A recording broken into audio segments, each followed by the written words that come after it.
Hello and welcome along to what will be the first in an ongoing series of videos I'll be doing for the Workers' Party of Britain on a variety of different subjects, hopefully of interest to all of you out there. I'm going to be doing these a couple of times a month to start off with, and for the first one I thought we'd start off by taking a look at the subject which might have brought many of us, at least in part, into joining the Workers' Party in the very first place, which is the defeat and the collapse of Corbyn and the Labour Party that he led, and its subsequent replacement by the Labour Party of Keir Starmer. But more specifically, I want to talk to you about the way in which the Corbyn project failed and why it failed specifically, and what that can tell us about the state of working class politics in Britain today. Now, I was a member of the Labour Party between 2015 or late 2015 and late 2019. Formally left just before the disaster of the general election.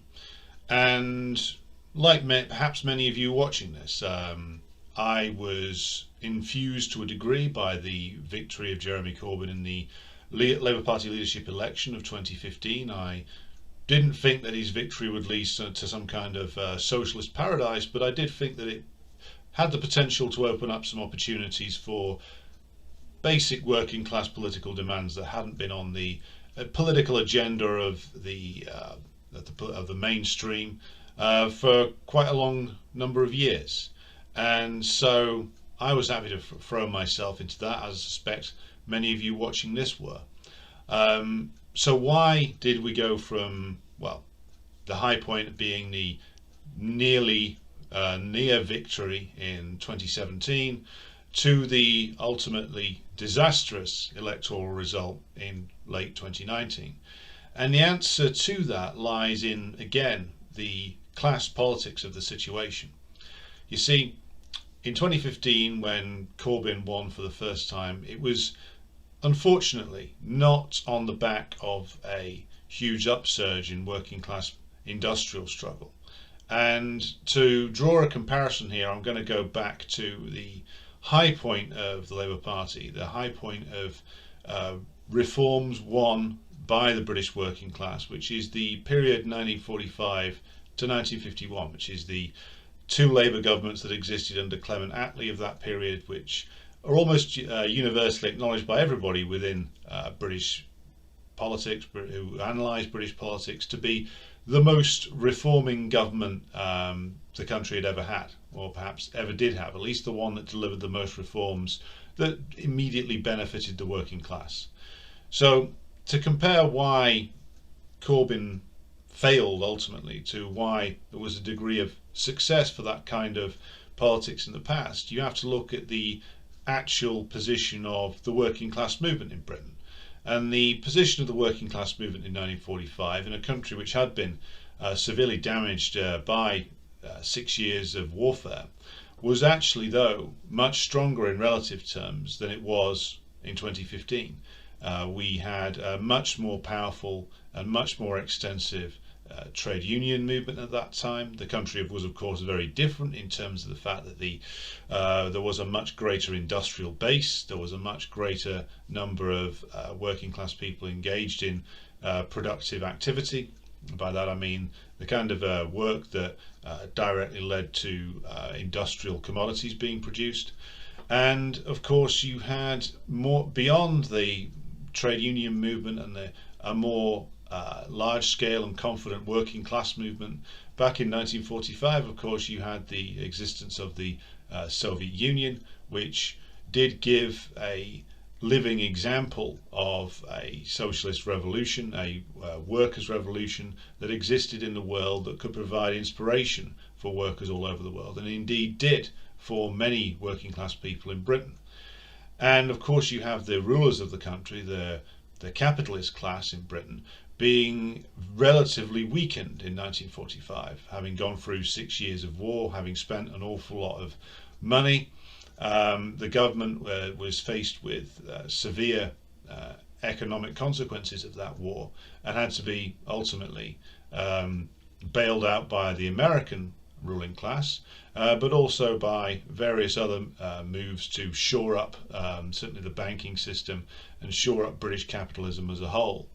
Now, in that situation, when faced with a powerful working class movement, millions of working class men having been through the armed forces, millions of working class women having been through the workforce in the factories in World War II, and a real determination amongst those working class people not to have done to them what had been done to their parents' generation after World War I, which is where notoriously David Lloyd George, the Prime Minister after World War I, promised a land fit for heroes and delivered none of it.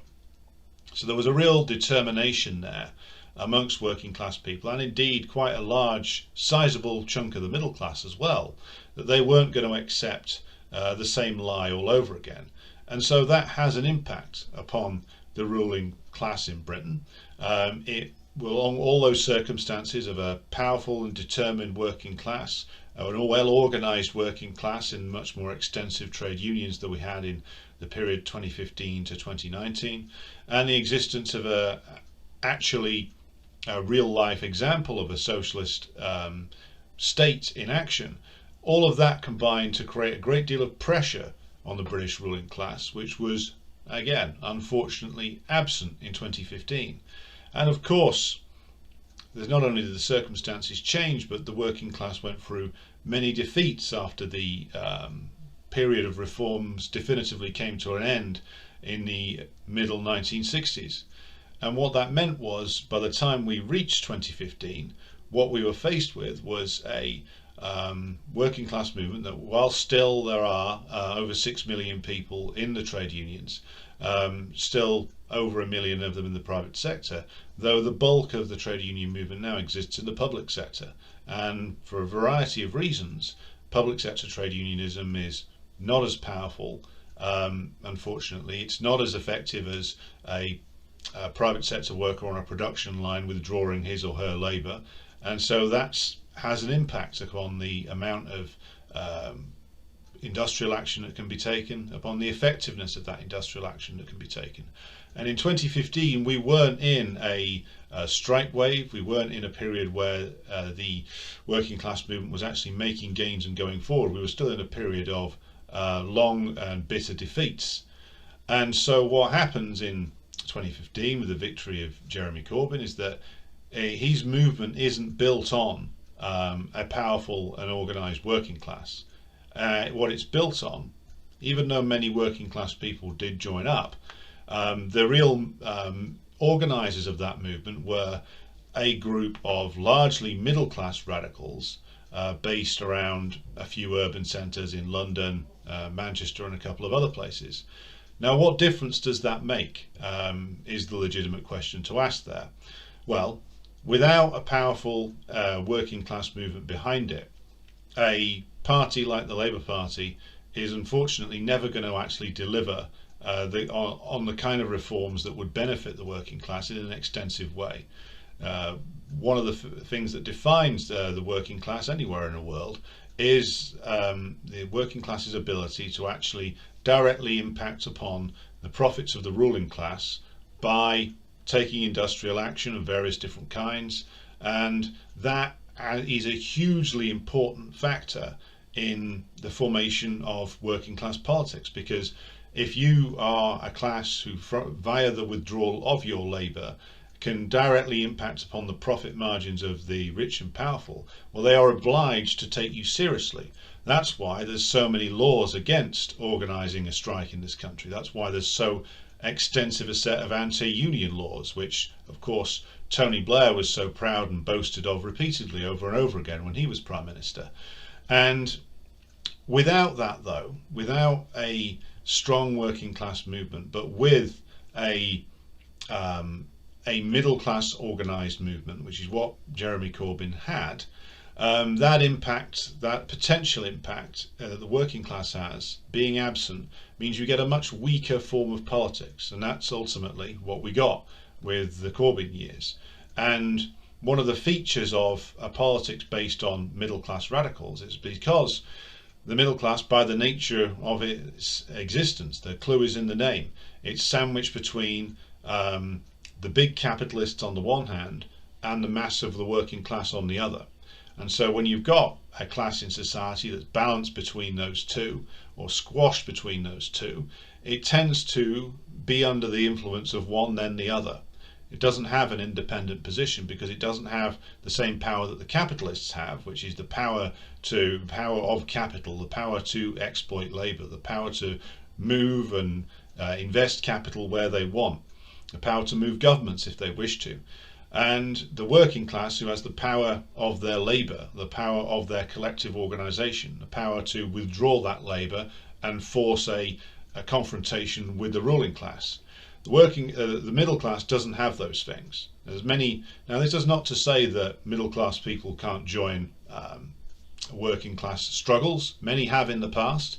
There have been many good socialists who came out of the middle class in Britain to join the working class in a struggle for the working class's interests, and that's always to be welcomed. But the difference is when a struggle is organised and led by workers, and when a struggle is organised and led by the middle class and only taking the middle class as the basis of its organisation, then that leads to a much weaker, much more uneven and much more confused struggle, which is ultimately what we got with the Corbyn years, unfortunately. We see this exemplified through things like the whole Brexit process. Many of you will remember the debates that took place around Brexit. Some of you may have voted for it, some of you might not. But what happened in the Labour Party was a very damaging split emerged between those who middle class radicals who said they wanted socialism but were virulently opposed to Brexit because they saw within the European Union some kind of cultural signifier that they strongly identified with. Some of them even argued that it had the potential within it to be transformed into socialism. I and many of you will disagree with that.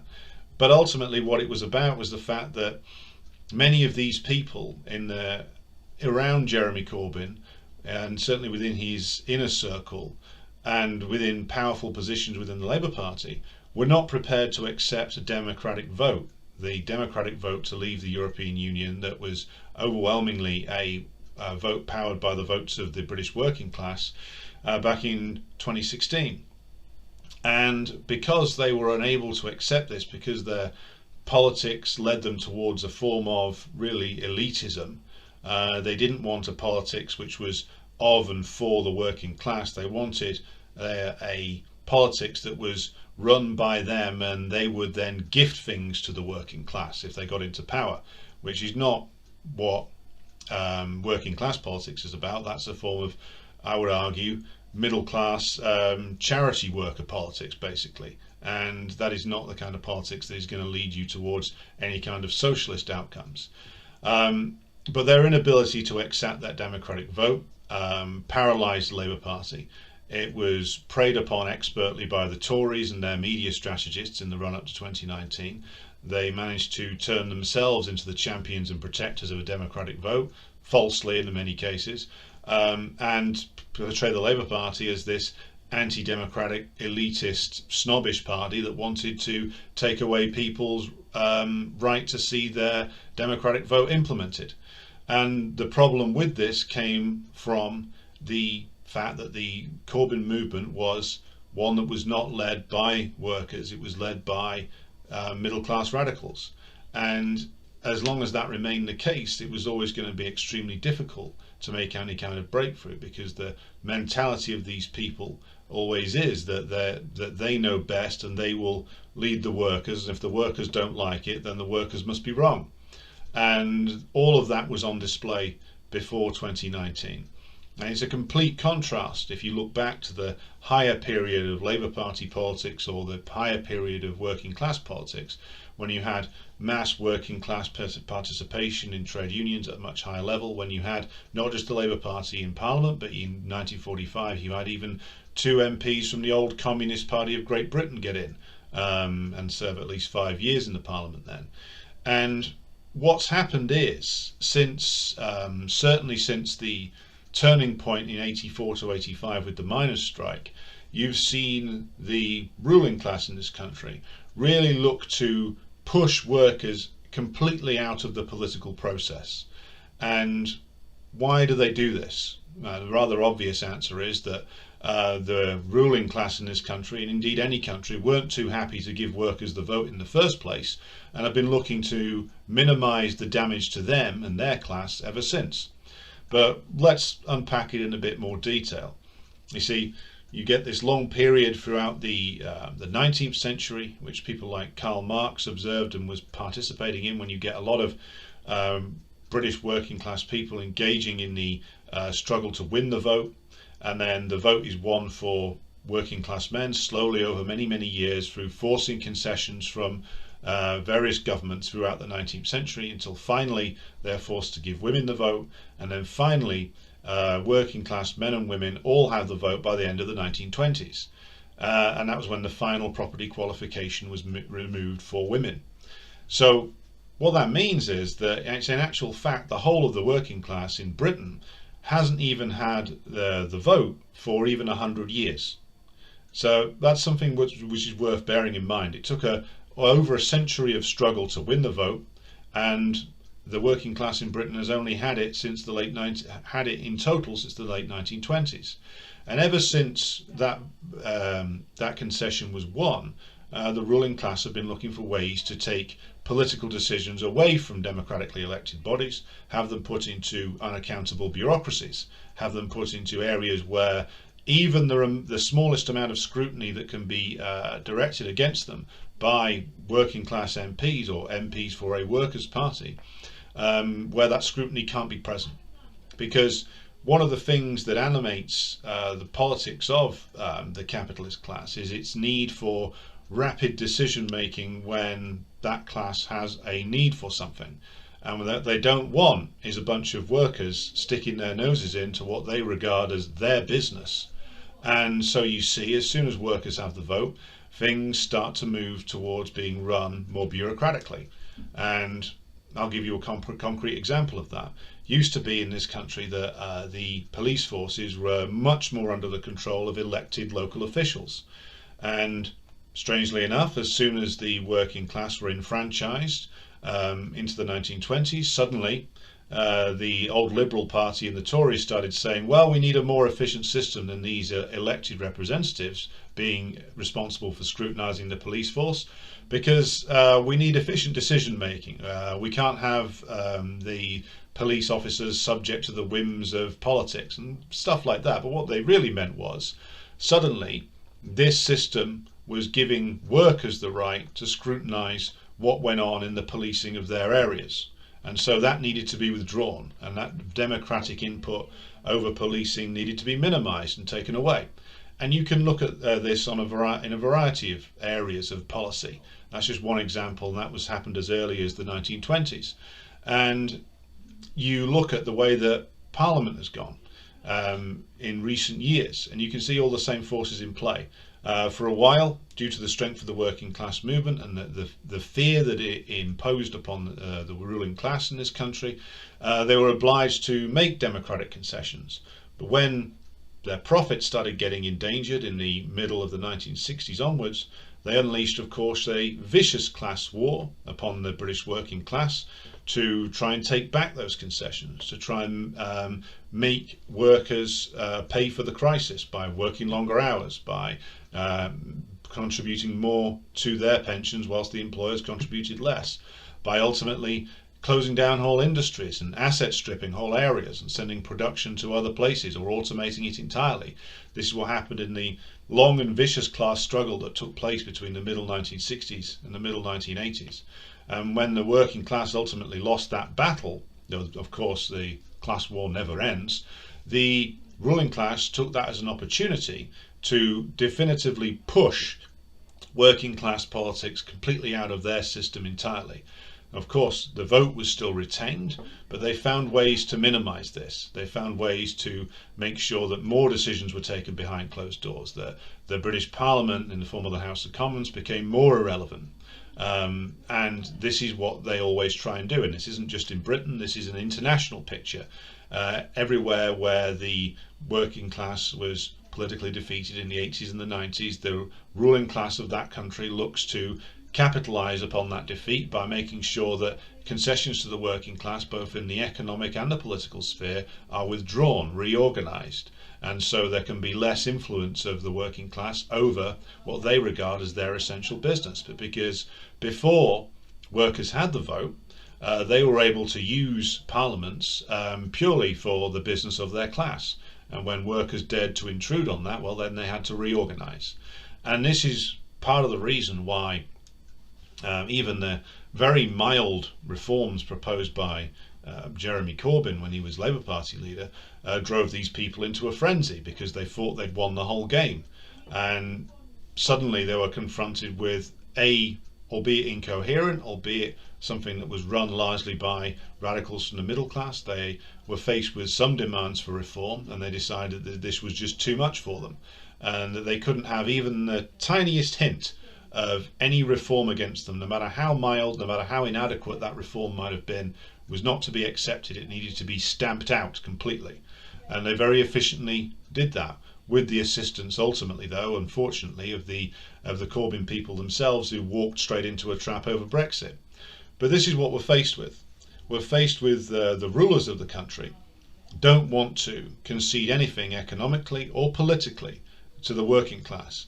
And so when you've got a party like the Labour Party, which has been in Parliament for so long and has been so thoroughly integrated into the institutions of the British ruling class, you find that the people who dwell within it, most specifically the MPs, a lot of its councillors, they take on the mentality of the rulers. And you see this completely with people like the Shadow Chancellor. You might have heard of her, Rachel Reeves. I wouldn't blame you if you hadn't. She's a fairly anonymous figure. They're allegedly a Labour Party person, saying it's good that all those people left the Labour Party after Jeremy Corbyn resigned. It's good because they didn't share our values, is what she said. So they've lost almost, well, they're rather vague on the figures, but the Labour Party in its high point had almost 600,000 people in it. Now, according to most estimates, it's below 200,000. Because they've lost, what, 350, 400,000 people, and they don't care. They think it's good. Now, you might say, well, that's just an excuse. But if you look into these people's statements, you can see the reality, which is that they do not regard any participation in the political process by anyone other than themselves as legitimate. And they don't regard any demand being made on them as legitimate, because these people have the mentality that they are there to run the system on behalf of the British capitalist class, and nobody else can intrude. If you're a working class person who's prepared to sell out on every single principle, then maybe they'll accept you. But they certainly can't have any demands for reform. They certainly can't have any demands that the system even be moderately made less severe upon the British working class, because these people act on behalf of the people who run and own and rule the system. And that's the mentality that governs the Labour Party today. And it's the mentality that Keir Starmer is now going around saying, if you don't accept this method of ruling of mine, if you don't accept this glorious new party that I have carved in my own image, then you are out. If you disagree with me, you are out. And I think we should all welcome Keir Starmer's remarkable honesty there, when he says to people, if you don't agree with my line on NATO, then you're out. If you don't agree with my line on Israel, then you're out. And I for one, welcome his candour, because it's clear, and they're being very honest about it now.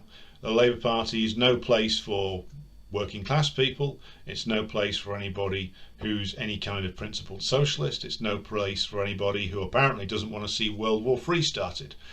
So good. I'm glad they've been this honest about their intentions. I'm glad that they've put Tony Blair and Peter Mandelson front and centre again. It makes it absolutely clear who these people are and what they stand for. But to finish off, just to reiterate the point, the problem with the Corbyn movement was that it was a reflection of its times, of a relatively weak position for the working class, where there was no big industrial struggle to power working class politics, where the politics of the Labour Party was dominated by the actions of some middle class radicals who didn't have the class power or position to actually do anything truly radical, but who managed to push push the buttons of the ruling class just by hinting at reforms, because the system has been so thoroughly purged of any working class influence that the ruling class in Britain, the capitalist class, cannot tolerate even the hint that it might change, even in the tiniest pro-worker direction. So that's why many of us left the Labour Party. It's why many of you might have joined the Workers' Party of Britain. Certainly, I think we've made the right decision. It's clear that not only does the Labour Party does not want us, but they are viscerally hostile to us. And, well, let's welcome their hatred. It's clearly time, if they don't want anything to do with us, that we get on with building something else. Let Keir Starmer and his merry men sink the boat and cut out the wood from under their feet. It's no business of ours anymore. It's clear that we have to build our own party. We have to build a party of, by and for the working class. And I think that that's a very positive step that many of us have made in actually joining the Workers' Party to start that process off. But I hope you've enjoyed this first video today. I hope you've got something out of it. Leave any questions or comments under the video and I'll endeavour to answer them as best I can. I'll be back in a couple of weeks' time with another one of these, so please join me for that.